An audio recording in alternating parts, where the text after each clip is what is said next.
আদ্রর মা জানালার ধারে বসা। স্বামীর একটু থেকে একটু কিছু হলেই যে নারী বিচলিত হয়ে যেত, সেই নারীর মধ্যে আজ কোনো উদ্বেগ দেখা গেল না, কোনো চিন্তা দেখা গেল না, বরং প্রকাশ পেল তাচ্ছিল্য, অবহেলা আর রাগ। আদ্রর মায়ের শরীর ভালো নেই, চোখের নিচে কালি বসেছে। এই কয়েকটা দিনেই হয়তো এই বয়সে স্বামীর এই রূপ দেখতে হবে, সে কল্পনাও করেনি। যে পুরুষটা তাকে এতটা ভালোবেসেছে বলে আজীবন বিশ্বাস করেছে, সেই পুরুষের এই বিশ্বাসঘাতকতা কিভাবেই বা মেনে নিবে? আদ্রর মা আকাশের পানে তাকায়, ঠোঁটে তাচ্ছিল্যের হাসি নিয়ে বিড়বিড় করলো এবারে, প্রিয় আমজাদ, বিশ্বাস করো, তুমি যদি আজ মরেও যেতে আমজাদ, আমি একটুও কষ্ট পেতাম না। বরং প্রিয় পুরুষের বিশ্বাসঘাতকতা দেখতে দেখতে ক্লান্ত হওয়া এই আমিটা খুব বেশি খুশি হতাম আমজাদ। তুমি মরে গেলে না কেন আমজাদ, কেন? বলে কিয়ৎক্ষণ থামলো, ফের আফসোস নিয়ে দীর্ঘশ্বাস ফেলে বলল, আমজাদ, দীর্ঘ এই 32 বছরের সংসার জীবনে তোমার কি আমার প্রতি একটুও মায়া জন্মায়নি আমজাদ? একটুও না? আমায় তুমি ভালোবাসোনি আমজাদ? তাহলে এই দীর্ঘ 32 বছর কি ছিল? কি ছিল এইসব? আমার সাথে তুমি 32 বছর শুধু নাটক করেছো আমজাদ। কিশোরী বয়সের প্রথম প্রেম ছিলে তুমি আমজাদ, প্রথম ভালোবাসা, প্রথম অনুভূতি ছিলে। সেই যুবকটিকে দেখলেই আমার হৃদয়ের তরতাজা এক অনুভূতি ঝাঁপিয়ে উঠত। বোকা আমি, সেই যুবকটি বলতেই এতটাই পাগল ছিলাম যে আব্বাকে অবধি পরোয়া করিনি, যে আব্বার ভয়ে আমি কাঁদতাম, একটু ধমকালেই কেঁদে দিতাম। সে আব্বাকে অবধি ভয় পায়নি। আব্বা, আম্মা, ভাইয়া সবাইকে ঠকিয়ে আমি তোমার হাত ধরে চলে এসেছিলাম আমজাদ। তোমাকে এতটা বিশ্বাস করেছিলাম আমজাদ, আর সেই তুমি কি করলে আমজাদ? কেন করলে? আদ্রর আম্মু এবারে কেঁদে ফেলল, জানালার ধারে মাথা ঠেকিয়ে শুধালো, জানো আমজাদ, আমরা বাঙালি নারীরা যাই হোক স্বামীকে ত্যাগ করতে ভয় পাই। একটা সংসার, একটা ঘর, একটা মানুষ, এইসব ছেড়ে যেতে মায়া হয় আমজাদ। কত শত বাঙালি নারী আছে যারা দিনের পর দিন স্বামীকে ভালোবেসে সংসার করে যাচ্ছে, স্বামীর সংসারে নিজের সর্বোচ্চ দিয়ে বেড়াচ্ছে, অথচ সেই স্বামী মনে যদি তাদের নামে একটা অক্ষর অব্দিও নেই। এমন কত শত স্বামী আছে যারা নিজের স্ত্রীকে কখনো ভালোবাসেনি, অথচ সংসার করে যাচ্ছে কত কত কাল। ওই যে নারীদের সংসারের প্রতি মায়া, সন্তানের প্রতি মায়া, স্বামীর প্রতি মায়া, এই মায়ার কারণেই তো নারীরা ভালোবাসা না পেয়েও দীর্ঘকাল পড়ে থাকে একই সংসারে। এটুকু বলেই আদ্রর মা উঠে দাঁড়ালো, কিয়ৎক্ষণ স্তব্ধ হয়ে নীল আকাশটা দেখতে নিয়ে মনে হলো মিথির কথা। আচ্ছা, সে না হয় দীর্ঘকাল সংসার করেছে, বোঝার বয়স হয়েছে, কিন্তু মিথি, ওইটুকু মেয়েটা মেনে নিতে পেরেছিল স্বামীর প্রতারণা? কষ্ট হয়নি? আদ্রর মা এবারেও বিড়বিড় করলো, মিথি, কোথাও গিয়ে কি আমার জীবন তোর অভিশাপ লেগে গেল রে আম্মু? কোথাও গিয়ে কি আমি তোর জীবনটা নষ্ট করার শাস্তি পাচ্ছি না তো আম্মু? আমি আমিই তো তোর জীবনটা নষ্ট করলাম রে। তুই তো ফুলের মতোই বাঁচতি। আমি আমি তোকে সুন্দর একটা জীবন দেওয়ার আশা দেখিয়ে তোকে নরকে ঠেলে দিয়েছিলাম, সবই জেনে বুঝে। আমি তো জানতাম আমার ছেলে মহুকে ভালোবাসে, আমি তো জানতাম আমার ছেলে অন্য একটা মেয়ের জন্য কতটা পাগল ছিল, তবুও তোকে এনেছিলাম, তোর জীবনটা শেষ করে ফেললাম আম্মু। আমি চাইনি, সত্যি চাইনি। আমি আমি তো ভেবেছিলাম আমার ছেলেটা তোর মতো ফুলকে অবশ্যই ভালোবাসবে রে আম্মু। কিন্তু ঢোক গিলে ফের আবারও বলল সে আপন মনে, তোর সাথে আমার আর কখনো দেখা হবে না আম্মু। আমার যে একবার ক্ষমা চাইতে হবে, একটা বার আমাকে তোর কাছে যেতে হবে। যে ভুলটা আমি করেছি তা নিজের হাতেই ভাঙতে হবে যে আম্মু। ঠিক শেষ মুহূর্তের কথাগুলোই আদ্র শুনতে পেল। আম্মু বলে সম্বোধনটা মিথির জন্যই এমনটাই ধরে নিল আন্দাজ করে। এগিয়ে এলো সে, মা, কিন্তু মায়ের চোখে পানি দেখে এক মুহূর্তের জন্য আদ্র থমকালো। তার মা কাঁদছে। কেন? আব্বুর জন্য? আদ্র মাকে ভালোবাসে, তাই তো মায়ের চোখে পানি দেখে সঙ্গে সঙ্গে জিজ্ঞেস করলো, আম্মু, কাঁদছো তুমি? কার জন্য কাঁদছো? আব্বুর জন্য? আদ্রর মা অন্যমনস্ক স্বরেই শুধালো, হুম। আব্বু এসেছে, দেখতে যাবে না? এবার আদ্রর মা চোখ মুছলেন, দৃঢ় চাহনিতে চেয়ে জানালেন, না। আদ্র সবসময় দেখে এসেছে আব্বু আম্মুর নির্মল ভালোবাসা, সুন্দর সংসার, অথচ সেই আব্বু আম্মুর মাঝে কিছু তো হয়েছে, তা সে স্পষ্টই বুঝতে পারে যেন, কিন্তু প্রশ্ন করে উঠতে পারে না। মাকে সবসময় দেখেছে তার জন্য, বাবার জন্য বিচলিত থাকতে।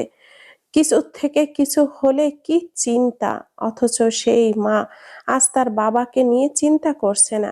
সে দ্রুতই জিজ্ঞাসা করলো, রাগ করেছ আম্মু? তোমাদের কি ঝগড়া হয়েছে?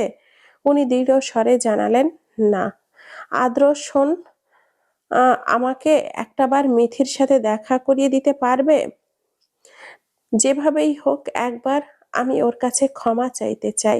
আমার করা পাপের জন্য ক্ষমা চাওয়াটা জরুরি। আমি যে ওকে সংসার থেকে যেতে বারবার অনুরোধ করেছি, সেই আমি সত্যি আজ ওর কষ্টটা বুঝতে পারছি। আমার ওর কাছে ক্ষমা চাইতে হবে আদ্র। আদ্র ভুরু কুঁচকালো। আমরা সম্ভবত জীবনে যাদের প্রতি প্রথমেই রাগ নিয়ে বসে থাকি, তাদের প্রতি রাগটাই আজন্ম থাকে, নয়তো অনুতপ্ত হওয়ার আগ অবধি। আদ্ররও তাই। ওর মনে মায়ের জন্য যেমন ভালোবাসা আছে, তেমন মিথির জন্য একদম প্রথমে জন্মানো ক্ষোভ, অবহেলাগুলো এখনো আছে। কেন আছে তা বোধহয় সে নিজেও জানে না। আদ্র আজও মায়ের কথা শুনে রাগলো, ভুরু কুঁচকে জানতে চাইল, তুমি ওর জন্য কেন ক্ষমা চাইবে? ওর কাছে কেন ক্ষমা চাইবে? তোমার মতো অমানুষ চরিত্রহীন একটা ছেলেকে জন্ম দিয়েছিলাম বলে। আচ্ছা আদ্র, তুমি কি কখনো নিজের ভুল বুঝতে পেরেছো বা পারবে? কি ভুল? আদ্রর আম্মু হাসে, বলে, পাগল কখনো নিজের পাগলামি বুঝে উঠতে পারে না। সে নিজেকে পাগল হিসাবেই মানে না। অপরাধীও কখনো নিজের অপরাধ স্বীকার করে না। আদ্রর আবারও রাগ হলো, মায়ের ওপর নয়, মিথির ওপর। এই মেয়েটার জন্যই তার মা তাকে ভালোবাসে না। আর রেগেই বলল, তুমি জানো কি হয়েছে? সব সময় ওর জন্য আমায় দোষ দাও কেন আম্মু? কি হয়েছে জানো তুমি? তোমার মিথি অতটাও সাধু না, বুঝেছ? তুমি সাধু আদ্র। শোনো আম্মু, তোমার মিথি তো আসলেই সে বাচ্চাটাকে রাখেনি আম্মু। সে দিব্যি সুখে শান্তিতে নিজের লাইফ নিয়ে পড়ে আছে, আর তুমি ওর জন্য আফসোস করো, আমায় দোষ দাও। আদ্রর মা ভুরু কোঁচকায়, শুধালো, মানে? মিথিকে দেখেছি আমি আম্মু, ওই বাচ্চাটা আবাসন করিয়ে ফেলেছে সেই কবেই, আর তুমি ওর জন্য দুঃখ করো? এটুকু বলেই আদ্র হেঁটে চলে গেল, বুক টান টান করে, যেন সে কোনো অন্যায় করেনি, কোনো দোষ করেনি, সব দোষ ওই মিথিই করেছে। মাসখানেক পর মিথিরা আর এই 2 দিন পরই বাসায় ফিরেছিল। হিয়ার ভার্সিটির ক্লাস শুরু হওয়াতে ও ভার্সিটির দিকে এসে একটা মেসে শিফট হয়েছে। রিদিও সামনের পরীক্ষা হওয়াতে চলে যাবে সে। মিথি বুঝতে পারে তার জন্য রিধি ভিজার পড়ালেখার যে ক্ষতি হয়, এদিক থেকে রিধির জন্য ভালোই হবে চলে যাওয়াটা। হয়তো এই ভেবেই সিদ্ধান্ত নিয়েছে। মিথির মেয়েটা দিনভর ঘুমে থাকলেও রাত ধরে সে জেগেই থাকে। এদিকে রিধি ভিজা ওর মুখে কিছু না বললেও ওদের যে সমস্যা হচ্ছে তা বোঝা যায়। ওদের পড়ালেখা এই নিয়ে সে মিলিয়ে এমন একটা পরিবেশে মানাতে পারবে না, এটাই স্বাভাবিক। আবার মিথিও কেউ নেই, এমন কোথাও তার আশ্রয়ও নেই যে সে এখান ছেড়ে একা সন্তানকে নিয়ে যেতে পারবে কোথাও হুট করে। মিথি অনেকদিন যাবতই ভেবেই সিদ্ধান্ত নিল সে একা বাসা নেওয়াটা জরুরি। কোথাও এক রুমের বাসা নিয়ে একা থাকলে আর কারোর তেমন বিরক্ত হবে না বলেই ধারণা। মিথির মেয়েটা আজও রাতের বেলায় ঘুমায়নি। একটু পরপরই নিজের কান্নার স্বরে জানান দিয়ে আওয়াজ তুলে কেঁদে ওঠে। মিথি যদিও কোলে করে মেয়েকে শান্ত রাখার চেষ্টা করছে, কিন্তু লাভ বিশেষ হলো না। তার মেয়ে শান্ত তো হলোই না, উল্টো কান্না দ্বিগুণ করে বাড়ছে। ফিজার বোধহয় এই কান্নাটা বিরক্ত লাগলো। সুবিধা মতো ঘুমোতে না পারার কারণেই বোধহয়। সরাসরি না বুঝলেও মিথিকে বলল, মিথি, ওকে দিনের বেলায় ঘুম পাড়াও না কেন? দিনের বেলায় জেগে থাকলে তো রাতে ঠিকই ঘুমাতো ও। মিথি ফ্যালফ্যাল করে তাকায়, মেয়েকে শান্ত করার চেষ্টা চালিয়ে বলে, আসলে আজই বেশি কাঁদছে আপু। কেন এমন করছে বুঝতে পারছি না ঠিক। ঘুম পাড়াও, চেষ্টা করো একটু, তাহলে হয়তো আর কান্না করবে না। ফিজা এতটুকু বলেই ফের চোখ বুজলো বোধহয়। মিথি বিপাকে পড়ল। সে নিজেও চাইছে না কেউ বিরক্ত হোক, অথচ উপায় নেই। সে তো চেষ্টা করছে। মেয়ের কান্না না থামলে মিথি উঠে দাঁড়ায়, মেয়েকে কোলে নিয়ে ও জানালার দিকে গেল। প্রতি রাতের মতো আজও কোলে তুলে হাঁটতে হাঁটতে মেয়েকে ঘুমে নোয়ালো অনেকটা সময় নিয়ে। কিন্তু লাভ বিশেষ হয়নি। মিথি জানে কোল থেকে রাখলেই তার মেয়ে কান্না জড়বে ফ্যাল করে তাকিয়ে। তাই প্রতিদিনের মতো ওভাবেই মেয়েকে কোলে নিয়ে রাখলো। মিথির মেয়েটা দিনের বেলায় ঘুমায়, আর এই ভরসাতেই মিথি ফিজার কাছে রেখে ফিজার ফিজারই অফার করা দুটো টিউশন নিয়েছে, সাথে কাছাকাছি একটা মাদ্রাসায় জয়েন হওয়ার জন্য সিভিও জমা দিয়েছে। বাকিটা কি হয় দেখা যাক। ইন্টারের পরের সময়টুকুতে এর চেয়ে বেশি কিছু করার সামর্থ্য নেই তার। মিথি আজও মেয়েকে ঘুম পাড়িয়ে ঠিক পাশাপাশি বিল্ডিংটাতে টিউশন করতে গিয়েছিল, কারণ ফিজা ছিল তখন। ও একই বিল্ডিংয়ে হিমেল আর আইমানরাও থাকে। মিথি 1 ঘন্টা শেষে টিউশন করিয়ে ফের ফিরে আসতে নিল। মাঝখানের বিল্ডিং এর সামনে দাঁড়িয়ে থাকতে দেখা গেল আদ্রকে। মিথি ভুরু কুঁচকায়। আদ্রকে সে এখানে আশা করেনি, তবুও কেন? উত্তরটা খুঁজতেই ভুরু কুঁচকে তাকালো।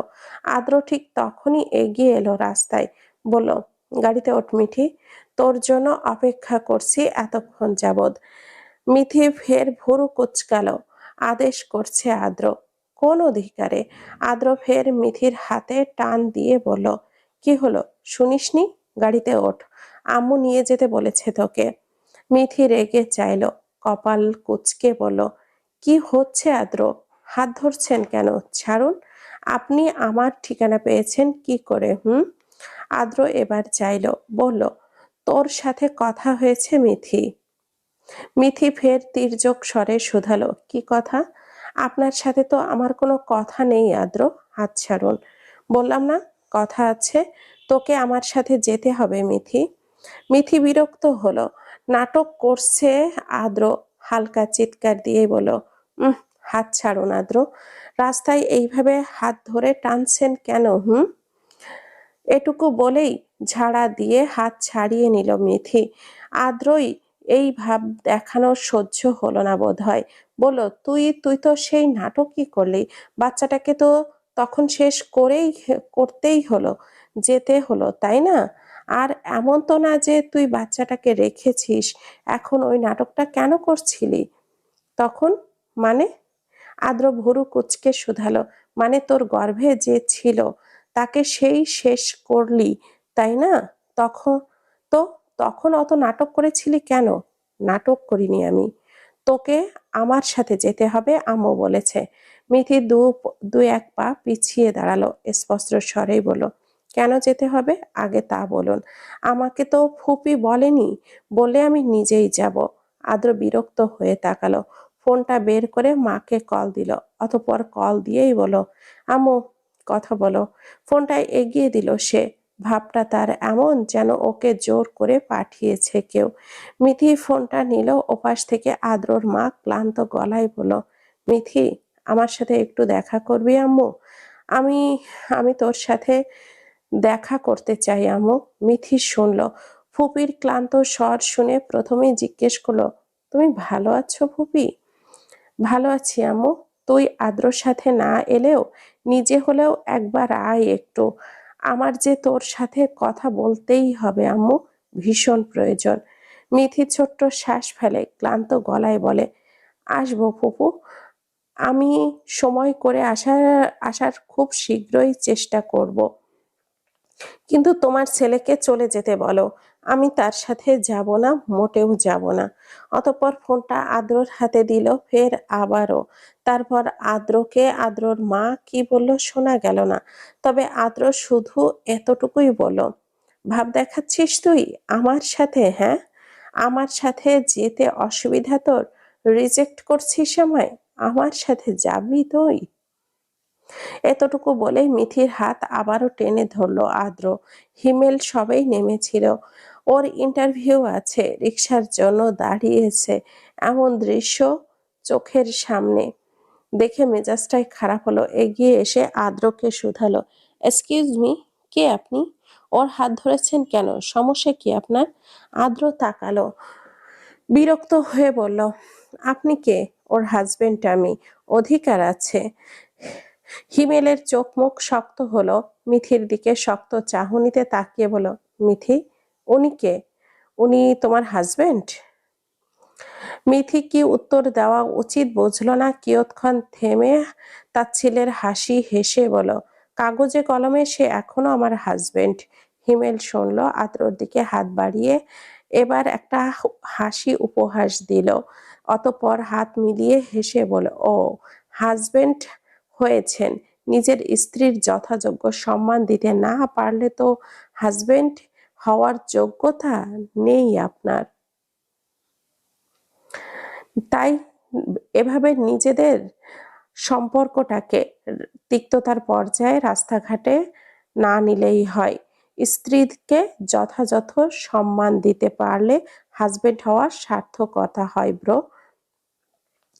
আপনি কে ব্রো? কোথা থেকে উড়ে এসেছেন? আপনার থেকে জ্ঞান শুনতে চেয়েছি। হিমেল এবারও হাসলো, আদ্রর কাঁধ চাপড়ে হেসে শুধালো, আমি কে সেটা জরুরি নয়, জরুরি হলো একটা সুন্দর সম্পর্ক রাখা। আপনাকে অপরিচিত হিসাবেই একটা লেসন দেই।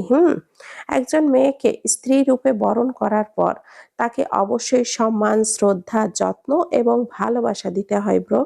মেয়েটা তার পরিবার ছেড়ে আপনার কাছে এসেছে, আপনি যদি সেই ভরসাটাই হতে না পারেন, তো আপনি স্বামী হিসেবে সফল হতে পারবেন না। নিজ স্ত্রীকে সম্মান করবেন, হ্যাঁ, ঠিক যেমন আপনার মা বোনকে যত্ন করেন, ভালোবাসেন, শ্রদ্ধা করেন, সেভাবেই। এতটুকু বলেই হিমেল পা বাড়ালো। স্বামী স্ত্রী স্বামী স্ত্রী সম্পর্কে যে তৃতীয় ব্যক্তি হতে চায় না, যেমন ঠিক তেমনই